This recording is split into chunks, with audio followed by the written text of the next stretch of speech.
I Hungry Hannah Cassandra Glen by Norma Fox Mazer. When Mr. Augustus Francier's heart burst, I told Crow we were going to the service at the Bastions funeral home because afterwards, at Mrs. Francier's, there would be food. How are we supposed to get in? Nobody asked us, he said. They will. First, we go to the service to show respect, you know. Mrs. Franger sees us there, and she says, "You two fine young people must come over to my house after the funeral and have some delicious food." Safety Pin Franger says this. Wake up, Hannah Dreamer.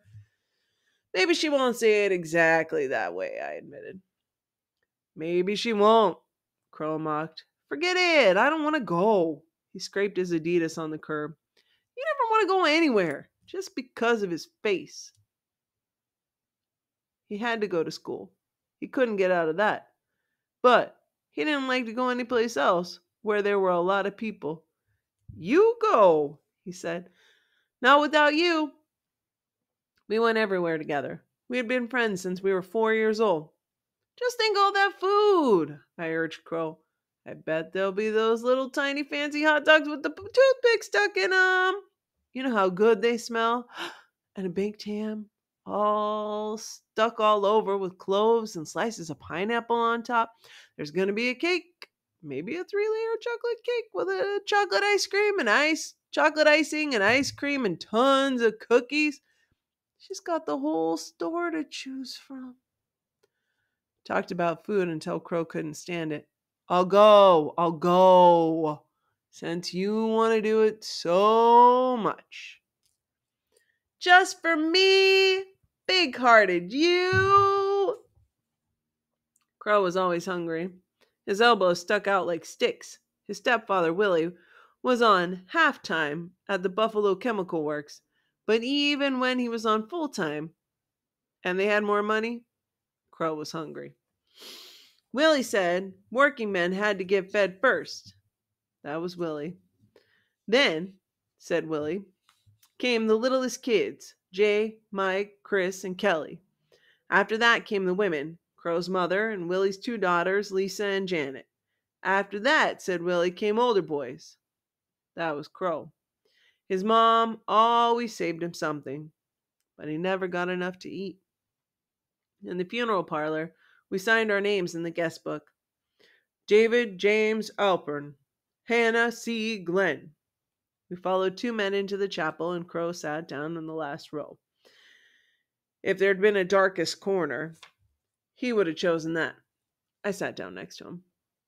In the front row, Mrs. Francher sniffed loudly. She was tall and shaped like a summer squash, skinny on top and swelling out the bottom. In the store, she always wore a dark green smock held together with safety pins. Today, she had on a black dress and a black hat. No safety pins anywhere in sight. Crow's stomach rumbled, and then mine did, like a 2-piece man. What'd you have for breakfast? I whispered. He shrugged. I had 2 grape jelly sandwiches and a glass of instant milk. After she got laid off at the paper bag factory, my mother began buying powdered milk instead of whole milk. She said it was cheaper and just as good for us. Every day she went out looking for work. As soon as she found a job, we'd have real milk again and plenty of eggs. At night, instead of macaroni and cheese, we'd have hamburgers that sizzled, delicious smelling fat all over the stove, and vegetables cooked with hunks of margarine. And for dessert, we'd have cookies and free-stone peaches and thick syrup. A man wearing a peppermint striped tie passed us and then came back. I thought he was going to say something about Crow. Once, on a bus, a man said in a loud voice to a woman with him that Crow's parents should have done something about his face. Mostly people just stared. You, young lady, Peppermint Tie said, shouldn't be chewing gum in here. I spit the gum out into my hand. As soon as Peppermint Tie went by, I put it under my lip to save for later. Crow said it made it hungrier to chew gum. It was just the opposite for me. Sometimes I thought that if Crow didn't have stuff on his face, he'd be prettier than a girl. He had high cheekbones and his eyes were dark and shining, but it was hard to notice because his face looked as if it had been splashed with gobs of rusty paint.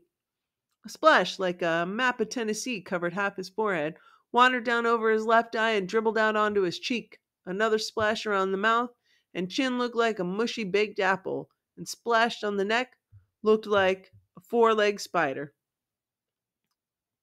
A minister came into the chapel from a side door and stood near the open coffin. He cleared his throat.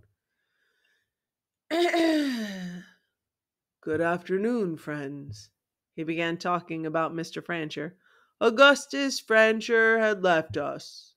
He was a fine, upstanding man. No, I thought that's wrong. He was a fine man, but he didn't stand up any more than he had to.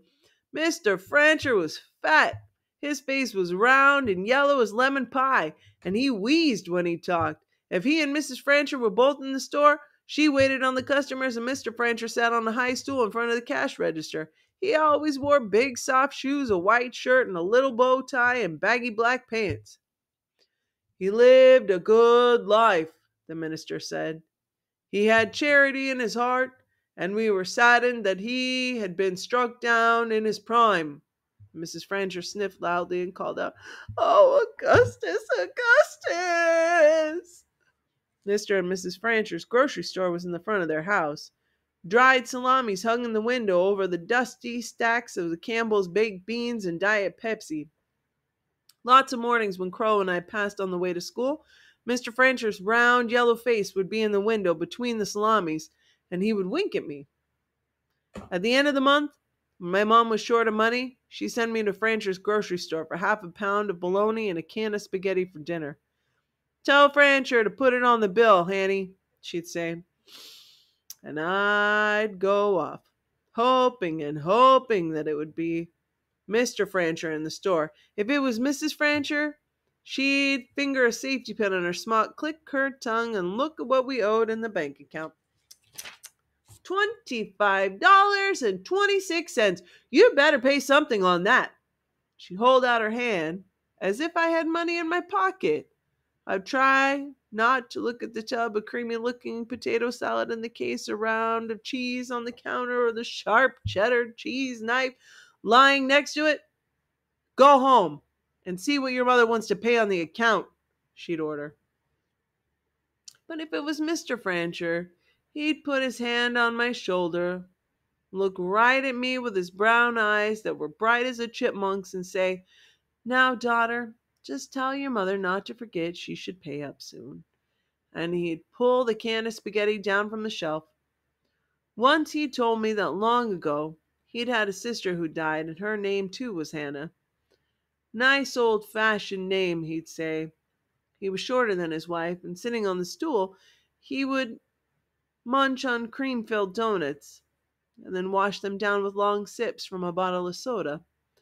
My mother said he was his own best customer.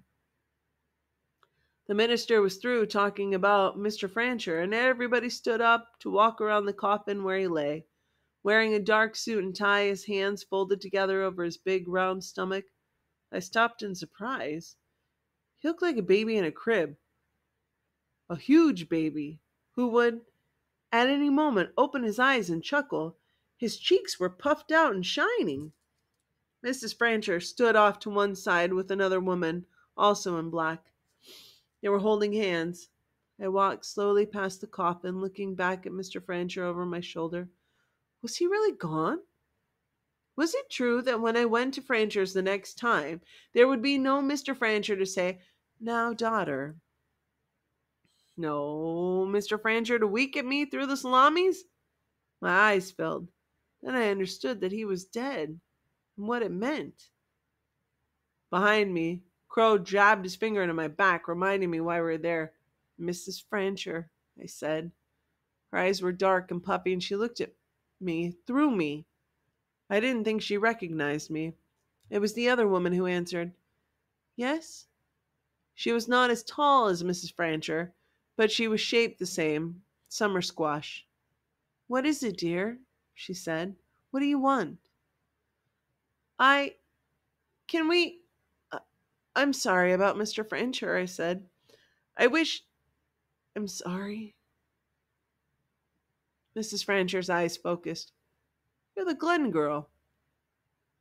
She reached up to the neck of her dress, and a glimmer of surprise that there was no safety pin there seemed to cross her face. I thought she was going to ask when my mother would pay up. And fast, not so brave now I was, face to face with her, I said, can we, can Crow and can David and I come after the funeral to your house? She grabbed my arm and bent close to me. You came to the service. I didn't know you loved him so much. I nodded dumbly. She smelled of chocolate mints and mothballs. And him? Flapping her hand in Crow's direction, she looked away from him, but the other woman stared. A man reached past me and pressed Mrs. Francher's shoulder. My sympathies, Bernice. Thank you, Jack. Do you know my sister? This is my sister, Celia. Come to the house, she said. You're coming to the house, aren't you? We'll be there, he said. Jane made a meat pie. Move on, dear. Move on. Mrs. Francher's sister said. She was all in black, too. People are waiting. Move, children. My mouth watered. A meat pie! Thank you! We'll come to your house, I said, sort of low and fast, as we walked past Mrs. Francher and her sister. Outside, cars with headlights on were lined up to drive to the cemetery. Mrs. Francher said her sister got into Basin's long black limousine. A chauffeur with a black peaked cap drove. I'm not going to die the way old Francher did, Crow said as we walked down the street. I'm not going to wait around for it to come get me. When I'm ready, I'm going to do it myself. You mean kill yourself? He nodded. Thought about it a lot. Might do it soon. Soon? Now that is truly dumb. I never heard of anything so magnifico dumb. Give me one good reason. I'll give you 10 good reasons. You're too young. You don't know what you're saying. You get these ideas in your head. You think they mean something. Sometimes you make me so mad. Now there's a good reason. Besides, I said coldly, it's against the law. Oh, dear, dear, dear. I forgot that. After I stick my head into the oven some night, they're going to arrest my corpse and send it to jail for life. Would you knock it off? I don't want you dead, so just forget it. Even if I leave you my track shoes. He held up a foot temptingly. Oh, your brothers would get them. I'll make a will. I'll leave them to you in my will. We sat on the stoop in front of the house, where we could watch down the block to see when Mrs. Francher arrived from the cemetery. Go get us some paper and pencils, Crow said. You want to play tic-tac-toe? Again? It was his favorite game, and no wonder, he always won. I'm going to write my will. You could do yours too. Everyone should have a will. Not kids. Who says? Putting my track shoes in my will makes it official. You get 'em. Nobody else. I don't want your track shoes. And I don't want to make a will. I'm not going to die. Well, not right away, he agreed. But you never know. I bet Mr. Francher didn't think he was going to drop dead. Give me your key. I'll go in, get the stuff if you're too lazy. You are one magnifical pest. I went into the apartment, tore paper out of my notebook, and grabbed 2 pencil stubs from the coffee tin in the kitchen. I didn't want to use my ballpoint pen. Make sure you leave me something good, Crow said when I sat down next to him again. He smoothed out his piece of paper on his knee. This is dumb, I said. Crow was already scribbling away. I don't even know how to start. Don't be difficult, Hanny. He held up his paper and read out loud. I, David James Alpern, being of exceptionally sound mind and not so good body, do hereby make my last will and testament. That's the way you begin. That's all there is to it. Then I leave, etc., etc. After a while, I wrote, I, the hungry Hannah Cassandra Glen, being of possibly sound mind and passably sound body, do hereby make my last will. I leave. But I couldn't think of anything I had that anyone would want. No, that was a lie. I didn't want to give my things away.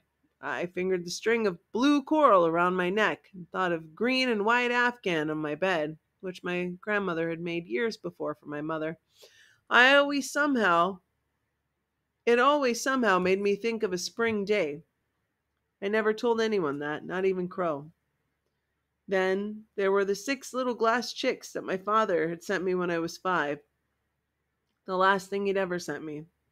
The chicks sometimes marched across the top of my bureau, jumping into the jam jar in which I kept barrettes and shoelaces and rubber bands, and sometimes made a magic circle on the floor at the side of my bed where I could see them as soon as I woke. I peered over Crow's shoulder. He had left an extra toilet plunger to his stepfather. I thought about putting down that I left a terrifico job making magnifico money, maybe as a private secretary to a very important person, to my mother. Aren't you done yet? I asked. In a minute. He kept writing and crossing out and writing. My stomach rumbled. What if Mrs. Francher and her sister won't let us in? No way. You kids, all you want is food. You don't care about my poor Mr. Francher being dead. I cleaned my fingernails and cuffed up the bottom of my Levi's. They were my best pair. My mother had found them in a church rummage sale. Not even worn in the knees, Hanny. Crow turned over his paper to write on the other side. Anyone would think you're serious about this, I said. I am. He covered his paper with his arm. No peeking. I'll read it to you when I'm done. I wrote down that I left Crow my Afghan, but I crossed it out. How could I give that up? I was ashamed of my greediness and willed him my glass chicks. He probably wouldn't even like them. Finally, he stopped writing. Okay, Beanie. What now? I said. You get out there in traffic and let a car run over you so I can get your track shoes. I wouldn't do it that way. It's not sure enough. Let me tell you, when I do it, I'm not botching it up. Read me your will or shut up. I, David James Alpern, a.k.a. Crow, he read, being of exceptionally sound mind and not so good body, leave my best friend Hannah Glen my mighty brain, including all the words she doesn't know. Thanks a lot. A lifetime supply of tutti frutti gum. Give me a break. He stopped reading. Are you going to listen? I'll listen. I'll listen. Lifetime supply of tutti frutti gum and my track shoes. To my mother, mashed reruns forever and a quiet day. An extra toilet plunger to my stepfather Willie. To my brothers Jay and Mike, snot-free noses. Shut up, please, so people can sleep. Birthdays at Burger King, and a snow shovel so you can make some money in the winter. To my sisters, Kelly and Chris, all the tangerines y'all want. A box full of chocolate chip cookies that never goes empty, and Wonder Woman t-shirts. Red for Kelly, green for Chris. To Lisa and Janet, getting out of the house safe. Thanks for the sandwich under the door, and winning all their volleyball games. And finally, to all those others, teachers, acquaintances, enemies, and strangers, goodbye, y'all. I'm not sorry to leave. He glanced at me the way he does, quick and sideways, so you don't get a good look at his face. Like it? Think it was funny? I had to admit, leaving a toilet plunger to his stepfather was fairly hilarious. That's humor. Also, there was some serious stuff in there, he said. Like thanking Lisa and Janet. I thought that was important because when I die, they may not know that I really like them. Read me yours. There's nothing to read. I was hungry, and that always made me feel mean. Didn't you leave me anything? Nope. I tore up the paper and stuffed the scraps in my pocket. Why aren't they back yet? I said. I had a terrible thought. What if Mrs. Francher and her sister were going to have the food part at the funeral place someplace else, not in their apartment behind the store? I thought about eating bread and jelly again for lunch and crackers and pasty milk for supper. Just then, the long black funeral car passed us, stopped in front of Francher's groceria, and Mrs. Francher and her sister got out. Other cars pulled up, one after the other. People piled out. A whole crowd, all of them, going into Mrs. Francher's house. I spit on my finger and scrub my cheeks. Do I look okay? Is my face clean? You better pull up your pants so you don't step on them. Maybe we shouldn't go, Hanny, Crow said all of a sudden. What? Now you say it after all of this? I know you. You're getting cold feet just because there's going to be a bunch of people there.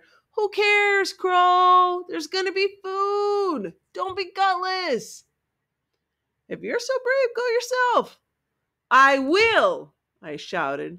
But you can just forget about eating any of that food because I'm not bringing you back any for you, Mr. Crow David Gutless. Shut up, Hanny. You have a big fat mouth. We walked down the street, not speaking. Cars were gone. The store was locked and dark. In the window, a sign said closed on account of a death in the family. Were they eating up all the food? The meat pies, and the baked ham, and the cookies, and cakes? I led the way around the side and knocked on the door. Nobody came. I knocked again. There's a white lace curtain in the window of the door. You and your ideas, they're not going to let us in, Crow said, and the door swung open. We're here, I said to Mrs. Francher. She was in her stocking feet, and she looked at me and then at Crow, as if she was expecting people. All right, but not us two. We came to, I almost said eat. I put my hand over my mouth and said, we came to pay our respects. What? Pay our respects. Behind me, I sensed Crow moving away, disappearing down the path.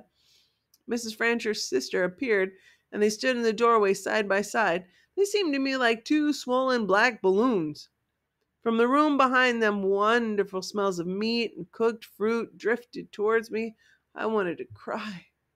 We're here, I said again. Mrs. Francher looked at her sister. Oh, you take care of it, Celia. She walked away, a funny duck-footed walk in her stocking feet. Well, Mrs. Francher's sister said, just you?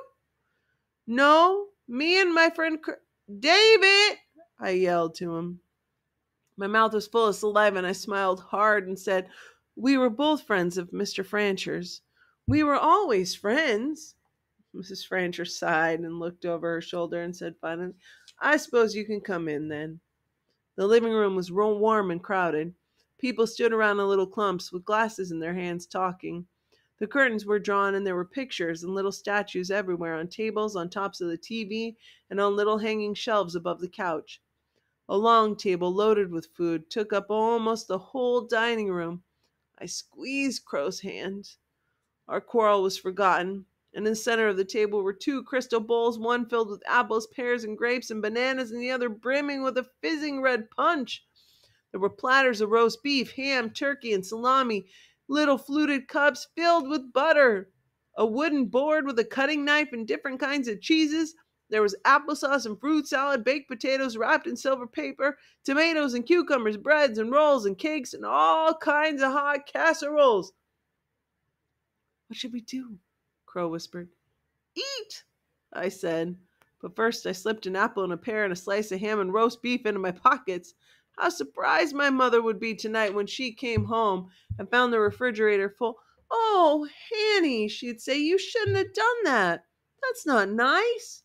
But she'd eat a slice of roast beef, her favorite, and then polish an apple with her shirt and cut it in half to share with me. Crow and I filled plates with food. We found a place near a window away from the people and began eating as fast as possible. We ate everything on our plates and went back to the table for more. People talked and laughed and no one bothered us. Crow's cheeks and lips were shiny with grease. We ate without stopping until neither of us could eat any more. When we left, I was wonderfully full. Crow rubbed his bulging stomach and whispered, "Well, I guess I'll go on living a little longer." After hearing that, I thought without shame how glad I was that Mr. Fincher had died and left us his feet. I imagined him looking like a great baby in his coffin, winking at me and saying in his wheezy voice, which he had always sounded to me like a dark, rough honey, "Now, daughter, now, daughter."